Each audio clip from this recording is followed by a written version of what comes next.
And I wonder if we could kind of do a comparison.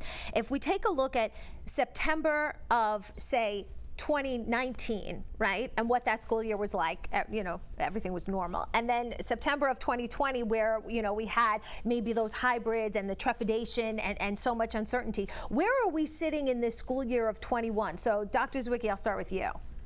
I think there's a lot of emotion, right? That's putting it lightly. You have a lot of parents who are very upset because they see, masking policies as restrictive and affecting their choice, and it's definitely a political football.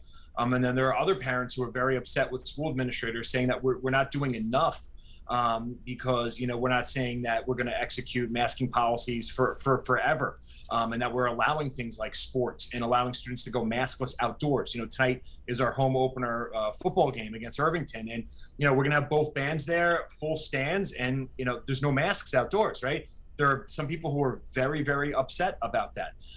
So there's a lot of tension there. Another example, you have parents who are very stressed about busing and health issues. And I can tell you, we've had more parent drop-offs and not riding the buses than ever before. Our middle school had 500 parent drop-offs the other morning, and they're not riding the buses. So that's causing traffic jams around our school. The buses are delayed because of it, but it's because of that fear where they're saying, I'll deal with being in the classroom, but I think buses might not be the most safe place, even if there's masking. And I guess to his point, let's talk a little bit about sports, Anthony, because I know obviously that's your wheelhouse. I mean, I think like Dr. Zwicky just said, he's playing Irvington tonight over there in Jersey. I know we have the same fears over here. It's kind of above the athletic directors at this point because that's the decision makers or the supers, but it's a problem. I mean, you're going to have games, obviously I don't know enough about Irvington and what you guys got over there, but there are going to be games here in Westchester next weekend where you might have 3,000 people in the stand with the bands, no social distancing in the stands. That has the ability to shut a district down for weeks, depending on how it spreads. That's just the harsh reality of it.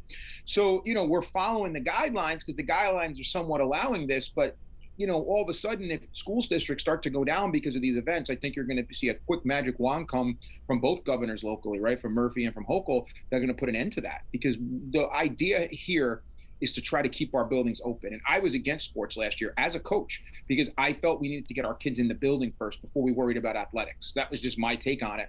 And I don't think we want to have to go back to the point where we're seeing massive shutdowns because of sports. But the kids need sports. The kids need their plays. They need their arts. So there's a fine line here and where to go. And I think what you're going to see this year is a lot of tightrope walking. And hey, you know what? Let's see what happens here, and then go more on the fly. Where last year it was we're not doing it. I think this year you're going to see a little more experimenting with it. And depending how it turns out, that's going to be where we're at in November, December, and January.